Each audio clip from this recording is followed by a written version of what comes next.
Hello. It's Vladimir. Oh, hey Vlad.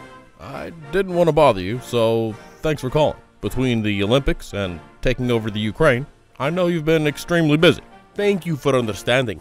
Between handing out gold and going for the gold, it can make for hectic days. I just really appreciate the fact that I can count on you. W would have made my life much more difficult, and his dad, forget about it. Ukraine would be dream.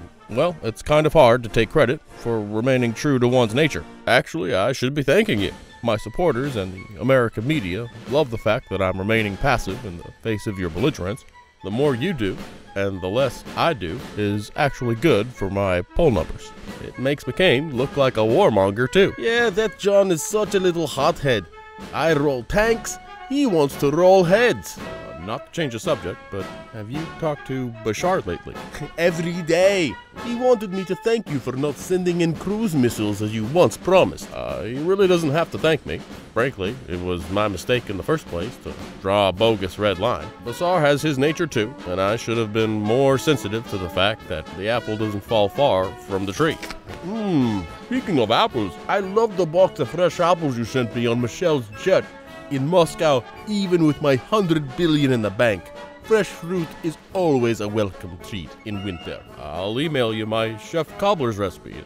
It's delicious. I love a good cobbler. I'll have my chef make it tonight. Barry, I know you have midterm elections coming up. Before re-election, you talked about having more flexibility with Met and me. Boy, you were right. That Boy Scout Romney would be giving me such a pushback right now. You never had anything to worry about with Romney. America is an amazing place. The economy could be in shambles. Obamacare is a mess. And all I have to do is say boo about women's rights. In Russia, all I have to do is say boo, and I'm re-elected. Do you even have elections? Not really. But pretending like we do makes things smoother. I wish I were more like you, comrade. Sure. Okay, goodbye now. Nyet. Ha.